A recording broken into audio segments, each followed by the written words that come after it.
Bonjour Anne Allombert. Je voulais d'abord vous demander de vous présenter personnellement, succinctement. Oui, je m'appelle Anne Allombert, donc je suis maître de conférences en philosophie à l'université Paris 8 et j'ai écrit une thèse de philosophie qui portait sur les œuvres de Gilbert Simondon et de Jacques Derrida principalement. Depuis quand vous êtes à l'université? Je viens d'arriver à l'université Paris 8. En fait, j'ai pris mon poste là il y a quelques semaines. Alors, félicitations. Merci. Et puis, je voulais savoir comment vous avez, et dans quelles circonstances, et quand surtout, vous avez rencontré Bernard Stiegler. Alors, nous nous sommes rencontrés, je crois, en 2013. Lors de l'académie d'été qu'il avait organisée à Épinal-le-Fleuriel. Et puis je l'avais lu un petit peu auparavant. Quel livre? Alors, à ce moment-là, j'avais lu j'avais lu De la misère symbolique et puis Réenchanter le monde, le manifeste d'Ars Industrialis. C'est les deux, je crois que c'est les deux premiers livres que j'ai lus, si je me souviens bien. C'est en tout cas avec ces livres-là en tête, disons que je suis allée à l'Académie d'été en 2013. Et quelle était votre impression du personnage?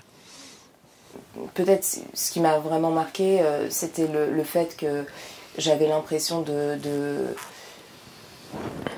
voir disons, de voir de la philosophie vivante en fait, en quelque sorte. Voilà, de voir quelqu'un qui faisait avancer en fait l'histoire de la philosophie à travers à la fois ses écrits théoriques et puis ses travaux plus, disons, politiques, pratiques. Et je crois que c'est ça qui m'a frappée en premier lieu, quoi. Pour moi, la philosophie, c'était un petit peu un objet d'étude. Voilà, c'était comment dire. J'ai fait des études assez classiques de philosophie, je veux dire, et du coup, j'étais peu habituée à voir des personnes comme Bernard Stiegler qui vivaient en fait la philosophie de manière existentielle et qui essayaient en fait de la concrétiser à travers des projets. Donc je crois que c'est ça qui m'a marqué à ce moment-là. Alors qu'à l'époque, il n'avait même pas encore ce projet de pleine commune. Non, pas du tout. Pas du tout. Le 2013. projet de pleine commune est venu plus tard, en 2015 à peu près. Et son agir se manifestait comment alors? Oui. En fait, parce que il avait d'autres projets en cours en fait à cette époque.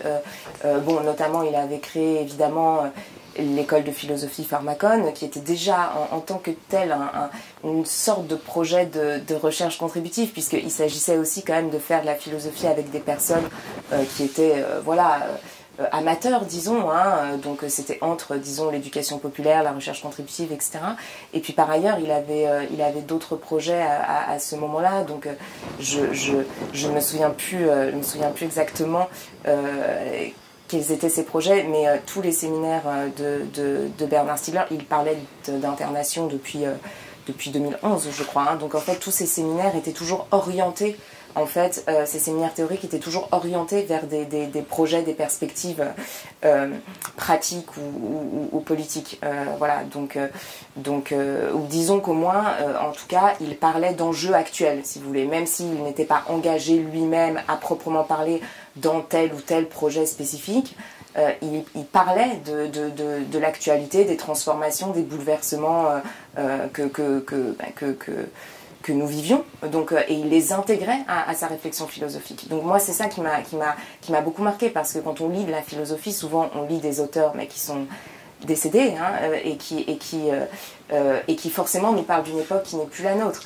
Et à partir de ces auteurs, tout l'enjeu consiste à réussir à penser l'époque qui est la nôtre à partir de ces lectures-là.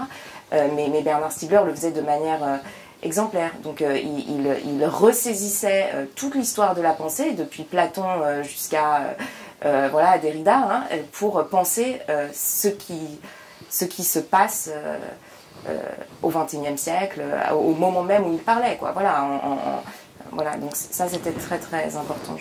Et de quelle manière, je veux dire, est-ce que ça vous a transformé en une activiste ou est-ce que vous-même, vous avez à ce moment-là eu des projets ou formulé dans votre tête un projet long terme philosophique? En fait, ça m'a pas du tout transformée en activiste, mais par contre, parce que c'était pas vraiment l'objet. Hein, je crois que voilà, l'idée de Bernard Stiegler, c'était quand même de faire avant tout de la recherche théorique très fondamentale et à partir de là d'en tirer un certain nombre en fait de programmes, de projets, de perspectives, mais toujours dans le cadre des institutions qui existent pour les transformer, pour les changer en fonction du nouveau milieu technique. Hein. Son idée c'était que à chaque fois qu'une transformation technologique se produit, les institutions, les organisations sociales, etc., doivent être évidemment doivent se transformer, doivent évoluer, hein, mais cela ne peut se faire qu'à partir d'une réflexion scientifique théorique en amont sur, disons, les enjeux anthropologiques et épistémologiques de cette mutation technique-là. Donc, bon, voilà, ça c'était une petite parenthèse, mais je crois que si ça m'a transformée, moi personnellement, c'était, enfin, je veux dire, un point en particulier sur lequel cette rencontre m'a transformée, c'est je crois, dans mes réflexions théoriques, tout simplement, philosophiques. C'est à partir de ce moment-là, un petit peu, que j'ai réussi à formuler des sujets de recherche, que j'ai ensuite essayé de poursuivre. Lesquels ? Dans le cadre de ma thèse, ou d'autres travaux, d'autres articles, etc. Donc, ça a été une source d'inspiration immense, voilà. Et puis ça évidemment, comme pour beaucoup de personnes qui lisent Bernard Stiegler, j'imagine, le fait de le lire donne envie de relire d'autres auteurs, en fait, de relire l'histoire de la philosophie un petit peu différemment, parce que, tout simplement, l'un de ses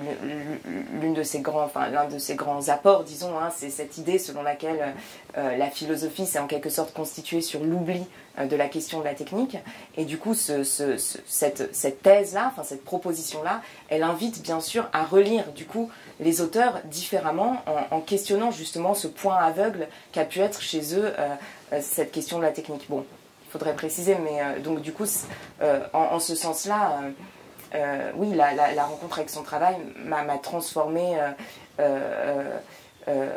a transformé la manière dont je lisais, la manière dont je pensais, la manière dont je voyais le monde. Oui, bien sûr, comme pour tout le monde, hein, j'imagine. Du coup, votre thèse aussi a changé de titre, peut-être ?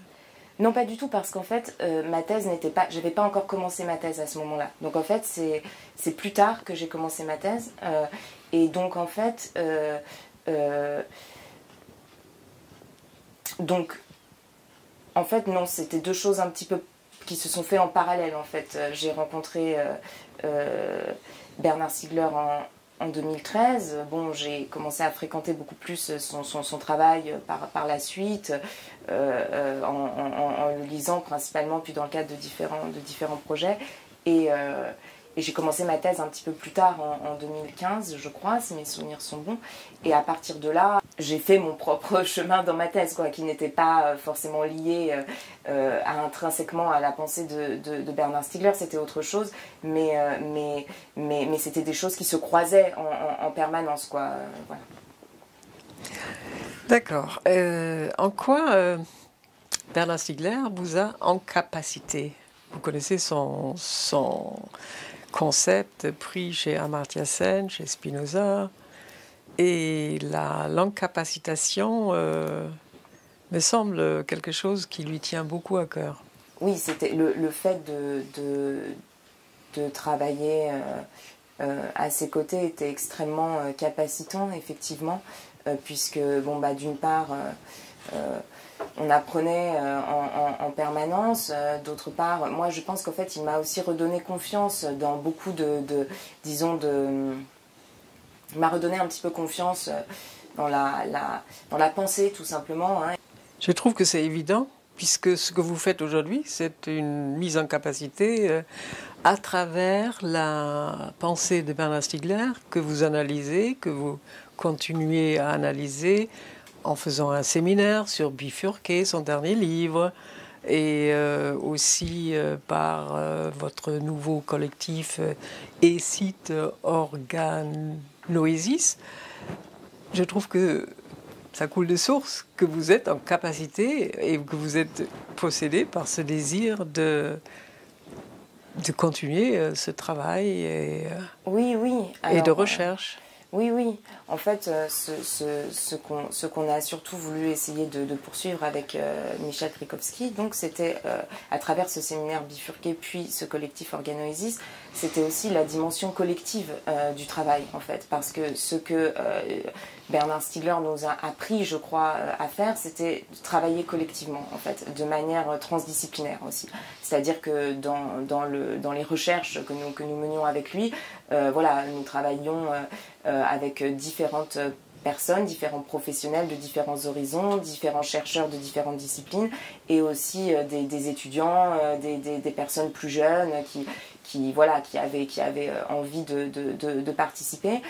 Et donc ce séminaire Bifurqué et ce collectif Organoesis ont d'abord vocation, disons, à relier toutes ces personnes qui s'intéressent aux questions de l'organologie, de la pharmacologie, de la recherche contributive, pour qu'elles puissent en fait travailler ensemble et s'enrichir les unes les autres, échanger les unes les autres à partir de leurs différents horizons, en fait.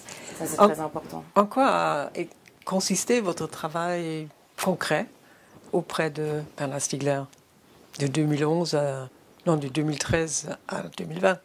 Oui. Alors, il y a eu plusieurs projets auxquels j'ai participé. Pour le dire assez rapidement, peut-être les principaux projets auxquels j'ai participé, donc dans le cadre de l'association Ars Industrialis, et puis en parallèle de mes travaux de recherche en thèse que j'effectuais à cette époque-là, une thèse à l'université Paris-Nanterre. Et donc j'ai participé d'abord en fait à une sorte d'expérience autour du cours Pharmacon, donc qui était le cours de philosophie de Bernard Stiegler, où il s'agissait en fait de constituer une sorte de communauté de savoir autour de ce cours en expérimentant des outils numériques contributifs. Donc en fait l'idée c'était notamment un logiciel qui s'appelle Ligne de temps, que vous connaissez peut-être, qui en fait donc qui permettait l'annotation de vidéos, l'indexation de vidéos, le commentaire de vidéos. Et donc en fait, les différentes personnes qui suivaient ce cours, qui était un cours en ligne, donc toutes les personnes qui le suivaient étaient des amateurs, on n'était pas inscrits dans une quelconque formation. Hein.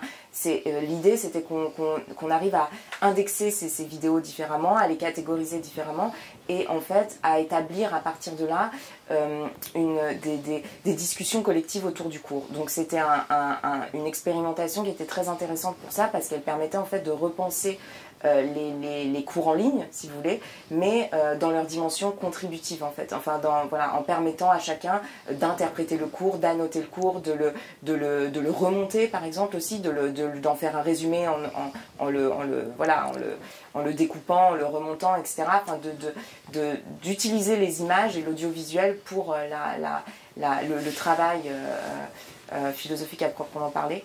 Bon, mais sinon, j'ai aussi participé à l'organisation d'un séminaire qui s'appelait le séminaire études digitales ou Digital Studies, qui était organisé par l'Institut de recherche et d'innovation. Et donc, donc ce séminaire-là, c'était aussi un projet très important parce qu'en fait, ce séminaire avait pour but en fait d'étudier la manière dont les technologies numériques transforment les disciplines académiques et les savoirs en général. Donc les savoirs théoriques, mais aussi les savoir-faire, les savoir-vivre, toutes sortes de savoirs.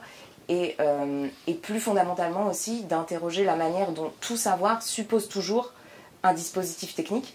La connaissance, autrement dit, n'est pas une espèce d'ensemble d'opérations logiques qui se déroulent dans le cerveau des individus ou dans des dispositifs automatiques, mais un savoir suppose toujours une communauté qui partage un certain nombre de règles, de pratiques et aussi un certain nombre de supports techniques. Quand ces supports techniques changent, les savoirs sont bouleversés en fait. Et donc l'idée de ces séminaires études digitales ou digital studies, c'était de comprendre comment cette évolution des supports techniques transforme la manière dont nous pratiquons les savoirs, y compris les savoirs les plus théoriques, y compris les mathématiques. C'est pas la même chose de faire des mathématiques avec un boulier ou avec une calculatrice ou avec des big data par exemple. Donc y compris la philosophie, c'est pas la même chose de pratiquer la philosophie à l'époque du livre, à l'époque du numérique, etc.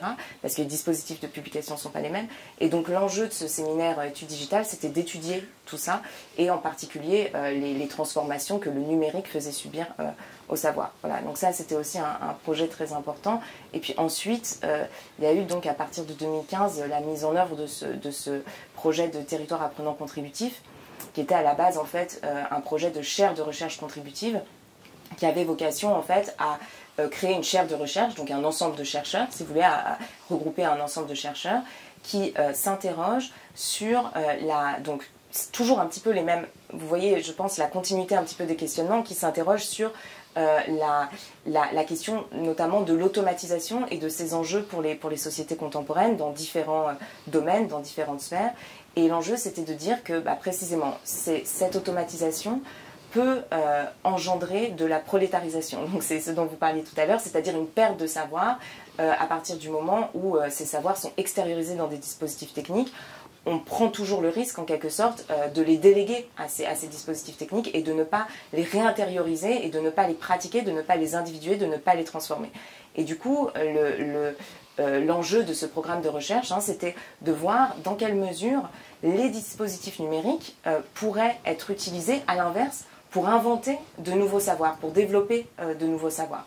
Et donc voilà, et en particulier, tout ça a été articulé à des réflexions un petit peu plus politiques, disons, puisque Bernard Stiegler soutenait que cette pratique de savoir, ce sont des activités de travail qui se distinguent de l'emploi, dans la mesure où le travail comporte pour lui une dimension, disons, créative, individuante, qui n'est pas forcément à l'œuvre dans le cadre de l'emploi. Et l'idée, c'était d'imaginer de pouvoir rémunérer ces activités de production de savoir par un revenu contributif et d'expérimenter ainsi, sur ce territoire de recherche, le modèle de l'économie contributive qu'il avait notamment développé dans de nombreux ouvrages, mais notamment dans La Société automatique, qui est en fait l'ouvrage qui est paru à peu près au moment du lancement de cette expérimentation sur le territoire de Plaine Commune. Donc voilà, ça c'était le... Vous avez aussi participé au cours cinéma à l'université technique ou technologique de Compiègne. Oui, voilà, alors ça c'était aussi une expérience très intéressante où j'ai repris en quelque sorte un petit peu les cours que Bernard Stiegler avait donnés sur le cinéma à l'UTC, donc à l'Université de Technologie de Compiègne. Et ces cours qui sont très importants parce qu'en fait, donc comment dire, ce sont dans ces cours que se développe un petit peu donc c'est un cours qui s'appelle Phénoménologie des objets temporels audiovisuels. Et donc c'est un cours dans lequel Bernard Stiegler explique un petit peu les enjeux des transformations médiatiques contemporaines en repartant en fait de l'histoire de la photographie, du cinéma, puis l'avènement de la télévision, etc. Et qui permet en fait de comprendre les perspectives qu'il essayait de développer avec les technologies numériques. Donc voilà. Et puis en dernier, juste avant son décès, il a créé ce qu'est le collectif Intonation. Oui. Et vous avez également participé à ça. Oui. Donc le collectif Intonation qui avait pour but à l'origine d'écrire disons une sorte de texte qui avait vocation à être transmis à l'Organisation des Nations Unies. Donc l'idée de Bernard Stiegler, c'était de lancer un programme de recherche contributive à grande échelle en quelque sorte, dans différentes localités, dans différents territoires, pour étudier et pour transformer, disons, pour étudier l'anthropocène à partir des perspectives de l'entropie et de la négantropie. Donc je ne vais pas forcément développer ici, mais l'idée c'était de proposer en fait une analyse de l'anthropocène un petit peu différente de l'analyse classique, qui insiste en fait sur cette dimension, disons, sur ces notions d'entropie, d'anti-entropie et de négantropie. Et à partir de cette analyse, en découle un certain nombre de conséquences, disons, d'implications économiques, politiques, philosophiques, épistémologiques.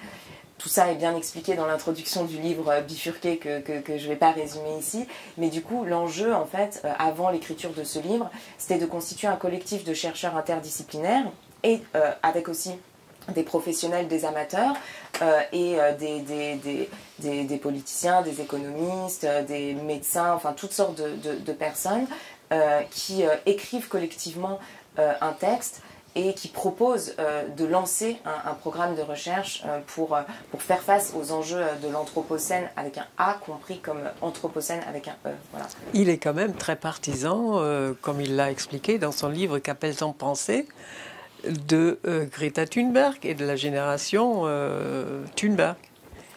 Oui, alors en tout cas, je crois qu'il voyait ces mouvements-là comme une source d'espoir, peut-être. En tout cas, l'un des enjeux du collectif Internation, c'était aussi de relier la question de l'écologie environnementale à la question de l'écologie mentale et de l'écologie sociale. En fait, le point de vue qu'on essayait de proposer consistait à dire que si on veut prendre à bras-le-corps les problématiques écologiques au sens classique, il faut aussi s'occuper des savoirs. Parce que si les individus n'ont plus de savoir, eh bien ils ne pourront pas inventer, disons, les solutions nécessaires pour faire face à la crise que nous vivons aujourd'hui. Et donc, en fait, la question de l'écologie environnementale dépend d'abord d'une question d'écologie mentale et sociale, c'est-à-dire de donner aux individus la possibilité de se relier collectivement, de s'individuer psychiquement et de développer de nouveaux savoirs et non pas de déléguer leur savoir à des dispositifs automatiques. Et pour ça, il faut repenser en fait la fonction des technologies numériques dans les sociétés actuelles, puisqu'elles sont massivement mises au service, disons, d'un système consumériste qui transforme en fait les individus en consommateurs de services ou qui les rend accros à leurs applications, entre guillemets, et là où précisément elles pourraient devenir des milieux, ce que Bernard Stiegler appelait des milieux associés, c'est-à-dire des milieux dans lesquels les individus peuvent se transindividuer, peuvent produire de nouveaux savoirs et les développer. Donc voilà un petit peu l'articulation, si vous voulez, entre ces différentes dimensions de l'écologie que nous essayons de penser dans ce collectif. Et quel était le point de départ pour choisir un sujet très difficile pour votre thèse, qui est Simondon? Simondon, je veux dire, c'est presque imbuvable pour le commun des mortels. Mais comment une femme surtout, parce que les philosophes normalement c'est les hommes, alors vous, jeune femme, vous vous attaquez à un monument pareil? J'ai du mal moi-même à retracer le chemin qui m'a amené à vouloir faire cette thèse sur Derrida et sur Simondon. En fait, c'était vraiment sur les deux sont auteurs, extrêmement difficiles. Les deux sont extrêmement difficiles, mais en fait, ça dépend aussi de ce que vous entendez par difficile, parce que évidemment, tous les auteurs sont extrêmement difficiles. Au point de vue langage, déjà. Oui, c'est vrai. Alors, ils sont extrêmement difficiles au point de vue du langage, mais en même temps, pourquoi sont-ils difficiles au point de vue du langage? Parce qu'en fait, tout l'enjeu de la pensée de Simondon et de la pensée de Derrida, je crois, et je crois que c'est aussi un des enjeux de la pensée de Bernard Stiegler, c'est de dépasser les oppositions conceptuelles, c'est-à-dire les couples conceptuels qui sont communément admis, disons, dans l'histoire de la philosophie, et qui sont aussi utilisés dans le langage courant. Lesquels? Donnez un exemple, parce que là, c'est abstrait. Eh bien, l'esprit et la matière, le corps et l'âme, l'intellectuel et le manuel, je ne sais pas, toutes sortes d'oppositions conceptuelles. En fait, notre langage fonctionne sur toutes sortes d'oppositions. Et le but de ces pensées, la forme et la matière, par exemple, et le but de ces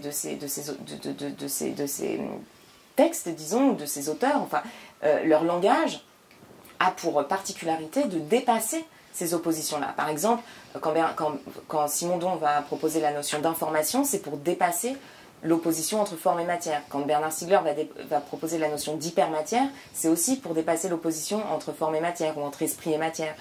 Quand Derrida va proposer la notion de pharmacone, par exemple, enfin il ne la propose pas, mais il la réinterprète à partir du texte de Platon, c'est pour dépasser l'opposition entre remède et poison. Tout fonctionne comme ça dans ces pensées-là. Donc forcément, vous êtes obligé d'avoir une invention conceptuelle, vous êtes obligé de produire de nouveaux concepts pour dépasser en quelque sorte des oppositions et pour envisager plutôt des compositions entre tendances. Et ça, c'est une dimension très importante de ces trois pensées-là, la pensée de Simondon, la pensée de Derrida et la pensée de Bernard Stiegler, je crois. Et c'est pour ça que leur langage est au premier abord très compliqué. Mais une fois qu'on s'est plongé dans les textes et une fois qu'on a compris la nécessité de ces notions-là, eh bien, en fait, il ne nous semble plus du tout compliqué, mais au contraire, il nous semble éclairer toutes sortes de questions qui nous paraissaient impossibles à comprendre avant.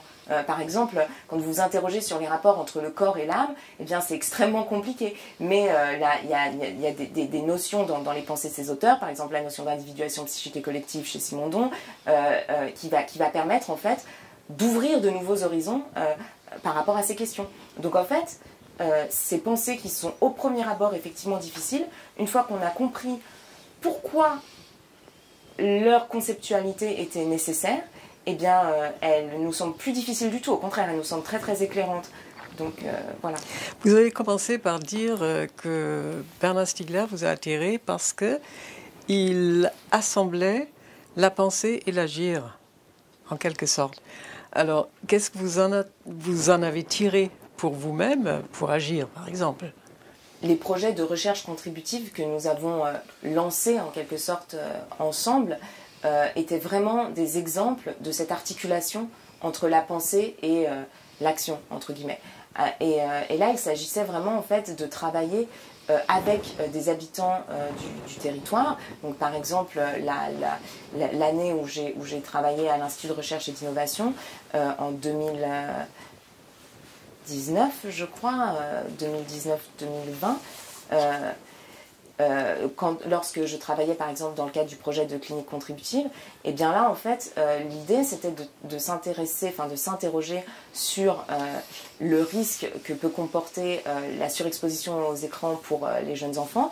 Et nous travaillions donc avec un groupe de puéricultrices, de psychologues, etc., d'habitants du territoire. Il y avait aussi parfois des enseignants, enfin, qui étaient reliés à ce projet.